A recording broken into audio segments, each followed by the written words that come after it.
Chikkaballapur ಹೊರವಲಯದಲ್ಲಿರುವ BGS engineering ಕಾಲೇಜಿನ ಸಭಾಂಗಣದಲ್ಲಿ ಚಿಕ್ಕಬಳ್ಳಾಪುರ ನಗರ ಆದಾಯ ತೆರಿಗೆ ಇಲಾಖೆ ವತಿಯಿಂದ ಹೊಸ ಆದಾಯ ತೆರಿಗೆ ಪದ್ಧತಿ ಕುರಿತು ಕಾರ್ಯಾಗಾರವನ್ನು ಏರ್ಪಡಿಸಲಾಗಿತ್ತು. ಕಾರ್ಯಕ್ರಮವನ್ನು ಜಿಲ್ಲಾಧಿಕಾರಿ ಜಿ ಪ್ರಭುರವರು ಉದ್ಘಾಟನೆ ಮಾಡಿದರು. ನಂತರ ಮಾತನಾಡಿದ ಅವರು, ಆದಾಯ ತೆರಿಗೆ ಅಂದರೆ ನೇರ ಹಾಗೂ ಕಾರ್ಪೊರೇಟ್ ತೆರಿಗೆಯಿಂದ ದೇಶಕ್ಕೆ ಒಂದು ವರ್ಷಕ್ಕೆ ಸುಮಾರು 25 ಲಕ್ಷ ಕೋಟಿ ರುಗಳನ್ನು ಕೊಡುಗೆಯಾಗಿ ನೀಡುತ್ತವೆ. ಇನ್ನು ಜಿಎಸ್ಟಿ, ಅಬಕಾರಿ ಸೇರಿದಂತೆ ಇನ್ನಿತರ ತೆರಿಗೆಗಳಿಂದ ಸುಮಾರು 16 ಲಕ್ಷ ಕೋಟಿಗಳಷ್ಟು ಕೊಡುಗೆ ನೀಡುತ್ತಿದೆ. ಮುಖ್ಯವಾಗಿ ದೇಶ ಅಭಿವೃದ್ಧಿಯಾಗಬೇಕೆಂದರೆ ಆರ್ಥಿಕತೆ ಸದೃಢವಾಗಿರಬೇಕು. ತೆರಿಗೆಗಳ ಮೂಲಕ ದೇಶದ ಅಭಿವೃದ್ಧಿಗಾಗಿ ಕೊಡುಗೆಗಳನ್ನು ನೀಡುತ್ತಿದೆ.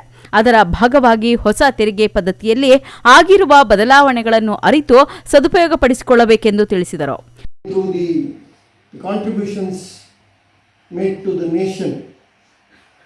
By way of income, direct taxes, that is income tax and corporate tax. ಇಡೀ ದೇಶದ ಒಟ್ಟು ಅರ್ಥವ್ಯವಸ್ಥೆಗೆ ನೇರ ತೆರಿಗೆ ಇನ್ಕಮ್ ಟ್ಯಾಕ್ಸ್ ಅಂತ ನಾವು ಏನು ಕರಿತೇವೆ, ಡೈರೆಕ್ಟ್ ಟ್ಯಾಕ್ಸಸ್ನ ಅಂತ ಏನು ಕರಿತೇವೆ, ಡೈರೆಕ್ಟ್ ಟ್ಯಾಕ್ಸಸ್ ಅಲ್ಲಿ ಎರಡು ವಿಧಾನ, ಒಂದು ಇನ್ಕಮ್ ಟ್ಯಾಕ್ಸ್, ಇನ್ನೊಂದು ಕಾರ್ಪೊರೇಟ್ ಟ್ಯಾಕ್ಸ್. 25 ಲಕ್ಷ ಕೋಟಿ ಒಂದು ವರ್ಷಕ್ಕೆ ದೇಶಕ್ಕೆ ಎರಡೂ ತೆರಿಗೆಗಳು ಕೊಡುಗೆಯನ್ನು ಕೊಡ್ತವೆ. ಇಂಡೈರೆಕ್ಟ್ ಟ್ಯಾಕ್ಸಸ್, GST ಮತ್ತು ನಮ್ಮ ಎಕ್ಸೈಸ್ ಡ್ಯೂಟೀಸ್ ಆ್ಯಂಡ್ ಕಸ್ಟಮ್ಸ್, ಇದು ಸುಮಾರು ಒಂದು 16 ಲಕ್ಷ ಕೋಟಿ ಕಾಂಟ್ರಿಬ್ಯೂಟ್ ಮಾಡುತ್ತೆ. Put together 41 lakh crores. ಅದರಲ್ಲಿ ಡಿಪಾರ್ಟ್ಮೆಂಟ್ ಪರ್ಸೆ, IT ಡಿಪಾರ್ಟ್ಮೆಂಟ್ ಎಷ್ಟು ದೊಡ್ಡ ಕೊಡುಗೆಯನ್ನು ದೇಶಕ್ಕೆ ಕೊಡ್ತಾ ಇದ್ದಾರೆ ಅನ್ನೋದನ್ನು ನಾನು ಬರ್ತಾ ಹಾಗೆ ನನ್ನ memories I could recall. See, every nation, every government, the principal objective is public good. So ಅದಕ್ಕೆ ಪ್ರಿನ್ಸಿಪಲ್ ಆಗಿ ಬೇಕಾಗಿರುವಂಥದ್ದು ಫಂಡ್ಸ್, ಆರ್ಥಿಕತೆ, the economy. The economy rests, economy is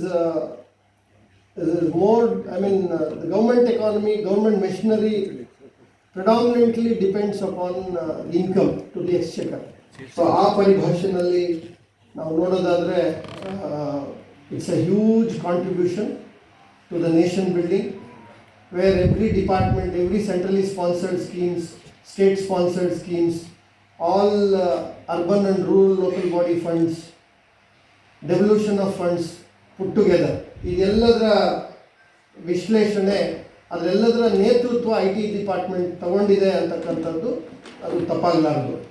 ಇನ್ನು ಆದಾಯ ತೆರಿಗೆ ಅಧಿಕಾರಿಗಳು ಮಾತನಾಡಿ ಹೊಸ ತೆರಿಗೆ ಪದ್ಧತಿ ಕುರಿತು ಮಾರ್ಗದರ್ಶನ ನೀಡಿದರು. ಮೊದಲಿಗಿಂತಲೂ ಈಗ ತೆರಿಗೆ ಪದ್ಧತಿಯನ್ನು ಸರಳಗೊಳಿಸಲಾಗಿದೆ ಎಂದು ತಿಳಿಸಿದರು. So we used to meet all the officers. At least 10 years back we used to meet them. So we used to sit with them, we used to argue, we used to do a lot of interpretations. So that is why, my dear friends, in the new Income Tax Act, all the section, subsection, etc., whatever I told, now 1200 provisos and 900 explanations have been removed, have been thrown out of the Income Tax Act. 1200 provisos and explanations. Similarly, what they have done now in the new Act, there is only section, subsection, clause, subclause, and 50 committees of the income tax officers who spent 60,000 man-hours simplification of the Act. It is they deserve who are thunders applause from this auditorium. They have done the work I am telling you. I happened to meet, say 1 year back, the then principal. ಇನ್ನು ಈ ಸಂದರ್ಭದಲ್ಲಿ ಆದಾಯ ಇಲಾಖೆ ಅಧಿಕಾರಿಗಳು, ತೆರಿಗೆ ಪಾವತಿ ಮಾಡುತ್ತಿರುವ ನೂರಾರು ಸಂಖ್ಯೆಯಲ್ಲಿ ಉದ್ಯಮಿಗಳು, ಸಾರ್ವಜನಿಕರು ಭಾಗಿಯಾಗಿದ್ದರು. ಬಿಪಿ ಲೋಕೇಶ್ ಜೊತೆ Lakshminarayan, MMTV news bureau, Chikkaballapur.